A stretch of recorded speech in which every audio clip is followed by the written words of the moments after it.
ഇവിടെ നിന്ന് തുടങ്ങി ചോദിക്കുന്നുണ്ട് കൊച്ചന്തി എന്ന് ചോദിക്കുന്നുണ്ട്. അവളൊന്നും പറയണില്ല. കൊച്ച് എൻ്റെ പോയി ബസ്സിൽ ഞാൻ ഇറങ്ങിയപ്പോൾ പിന്നെ കണ്ടില്ല എന്നങ്ങനെ പറഞ്ഞു. എന്നാലും അവിടെയൊക്കെ ഒന്ന് അന്വേഷിക്കാൻ വേണ്ടായില്ലെന്ന് വെച്ച് നമുക്ക് നോക്കി കൊച്ചിനെ അന്വേഷിച്ച് കൊണ്ടുവരാൻ ഏതാന്ന് ഞങ്ങൾ ചോദിച്ചു. ഒരു ടെൻഷനോ ബേജാറോ ഒന്നും ഉണ്ടായില്ലേ? എന്താ ഇല്ല, ഒന്നും കാണിക്കണില്ല, അവളൊന്നും പറയണില്ല. ഉണ്ടാതിരുന്നു. പിന്നെ എങ്ങനെയാ ഇത് മനസ്സിലായത് നമുക്കൊക്കെ? ഇവള് പറഞ്ഞ് മൂത്തമോൾ അവൾ പറഞ്ഞ് ഇങ്ങനെ എന്തെങ്കിലും ചെയ്തോണ്ട് കൊച്ചിനെന്ന് പറഞ്ഞു. അല്ല, അങ്ങനെ മുമ്പൊക്കെ എന്തെങ്കിലും ചെയ്ത അങ്ങനത്തെ സാധ്യതയുള്ള ഒരാളാണോ? കൊച്ചിനെ അങ്ങനെയൊന്നും ഞങ്ങൾ അറിഞ്ഞിട്ടില്ല. അന്ന് അങ്ങനെയൊന്നും ശ്രദ്ധിക്കൂല. കൊച്ചിനെ അമ്മ അങ്ങനെ പറയും, ഇങ്ങനെ തല്ലുപിടിക്കും, കല്ലിന് എറിയും, എന്തെങ്കിലും കാരണമൊക്കെ ഉണ്ടെങ്കിൽ കൊച്ചിറക്കനൊക്കെ ഇവർക്ക് ദേഷ്യം വരുമ്പോൾ തല്ലാനൊക്കെ ഇട്ട് ഓടിക്കും എന്ന് പറഞ്ഞു. അപ്പോൾ അങ്ങനെയൊക്കെ ഉള്ളതേ ഉള്ളൂ. കൊച്ചിനെ കൊല്ലാനുള്ള പരിപാടിയൊന്നും നോക്കിയിട്ടില്ല. കുട്ടികൾ ഉപദ്രവിക്കായിരുന്നോ? അങ്ങനെയില്ല, അവൾക്ക് ദേഷ്യം വരുമ്പോൾ പറഞ്ഞാൽ കേട്ടിട്ടിങ്ങൊക്കെ അല്ലാണ്ട് തല്ലൂല, അവർ സമ്മതിക്കുകയില്ല. അമ്മയുണ്ടല്ലോ അവിടെ. എന്തെങ്കിലും വിഷമങ്ങളുണ്ടായിരുന്നോ? മാനസികമായിട്ട് എന്തെങ്കിലും പ്രയാസങ്ങളൊക്കെ? മാനസികമായിട്ട് അങ്ങനെയില്ല. ഇവൻ ഇങ്ങനെ ഉള്ളൊരു അത്ര തെളിവല്ലല്ലോ.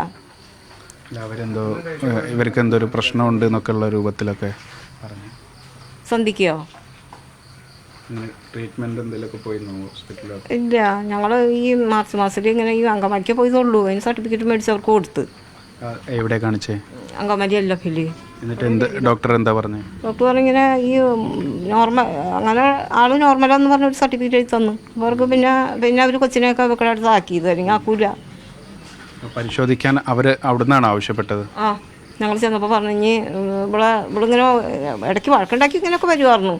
അപ്പോൾ ഞങ്ങൾ കൂടി പറഞ്ഞു ഇവിടെ കയറ്റൂല, നിങ്ങൾ ആസ്പത്രിയിൽ കൊണ്ടുപോയി ഇതിൻ്റെ സർട്ടിഫിക്കറ്റ് കൊണ്ട് വന്നാലേ ഞങ്ങൾ വീട്ടിലേക്ക്. അവിടുത്തെ അയലക്കത്തുള്ളവരും പറയുമായിരുന്നു നോർമലാണെന്ന്, ഇവർക്ക് എന്തോ കുഴപ്പമുണ്ടോ എന്നുള്ള ഇത് കൗൺസിലിങ്ങിന് കൊണ്ടുപോകാനാണ് അവർ പറഞ്ഞത്. അങ്ങനെയാണ് ഞങ്ങൾ അങ്ങോട്ട് പോയത്.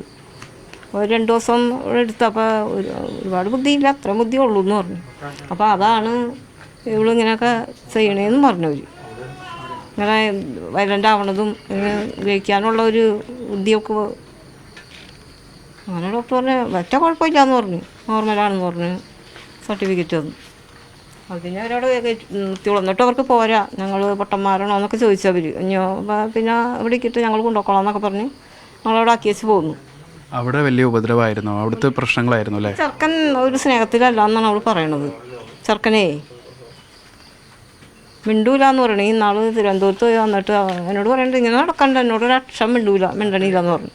അയലക്കത്ത് അവരോടൊക്കെ പോയി വർത്താനം പറഞ്ഞ് അവിടെ കുത്തിരിപ്പുണ്ടാവും.